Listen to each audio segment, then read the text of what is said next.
ഇന്നൊരു വെള്ളിയാഴ്ച വ്ളോഗാണ്. ആസ് യൂഷ്വൽ ഡെയിലി വ്ളോഗിൻ്റെ ഭാഗമായിട്ട് തന്നെ വെള്ളിയാഴ്ച പള്ളിയിൽ പോയി നിസ്കരിച്ചു. അതിനുശേഷം ഷമീറിനെയും സനൂപിനെയും കാണാൻ പോവുകയാണ്. ഞങ്ങളിതൊന്ന് ലഞ്ച് പ്ലാൻ ചെയ്തിട്ടുണ്ട് കാലിക്കറ്റ് നോട്ട്ബുക്കിൽ. അപ്പോൾ ഷമീറും അതുപോലെ സനൂപും അവിടെ എത്തിയിരുന്നു. അങ്ങനെ ഞങ്ങളവിടെ നിന്ന് നല്ല പൊതി ബിരിയാണി കഴിച്ചു. കുട്ടൻ ബിരിയാണി, നൊസ്റ്റാൾജിയൊക്കെ ഉണ്ടാക്കുന്ന കുട്ടൻ ബിരിയാണി കഴിച്ചു. അവിടുന്ന് നേരെ പോയി ഇനി ഈവനിങ് ഒരു ഷൂട്ടുണ്ട്. ഏഷ്യൻ ടൗണിലുള്ള മെസ് കഫേയിലാണ് ഷൂട്ട്. ഇവരുടെ ഓണസദ്യ ഷൂട്ട് ചെയ്യാനുണ്ടായിരുന്നു, ഒരു പ്രൊമോഷണൽ വീഡിയോ. നിങ്ങൾക്ക് ഇതേപോലത്തെ വീഡിയോസൊക്കെ ഷൂട്ട് ചെയ്യണമെങ്കിൽ എന്നെ കോൺടാക്റ്റ് ചെയ്യാവുന്നതാണ്. കഴിഞ്ഞ വീഡിയോയിൽ ഞാൻ പറഞ്ഞിരുന്നു. സംഭവം 1 മിനിറ്റ് വീഡിയോ ഷൂട്ട് ചെയ്യാനുള്ളൂ, പക്ഷേ അത്യാവശ്യത്തിലേറെ ടൈം അവിടെ സ്പെൻഡ് ചെയ്തു. അങ്ങനെ വീട്ടിലോട്ട് പോന്നു. ഇനി വർക്കൗട്ടിന് പോയിക്കുകയാണ്. ഇപ്പോൾ കുറച്ച് ദിവസമായിട്ട് ചെറിയ വർക്കൗട്ടൊക്കെ കണ്ടിട്ടാണ്.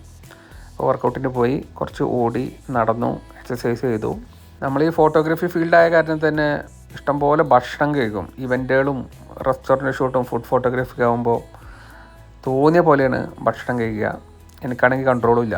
അതുകൊണ്ട് തന്നെ തടിയൊക്കെ ഒരുപാട് കൂടി, ഓവർ വെയ്റ്റായി. എനി ഹൗ ഇന്നങ്ങനെ വർക്കൗട്ടിന് പോയി ഒരു 1 hour നമ്മൾ സ്പെൻഡ് ചെയ്തു. ഒരു 4.5 കിലോമീറ്റർ കൂടി. വീണ്ടും അടുത്തൊരു വീഡിയോ ആയിട്ട് കാണാം. അതുവരേക്കും ബൈ ബൈ.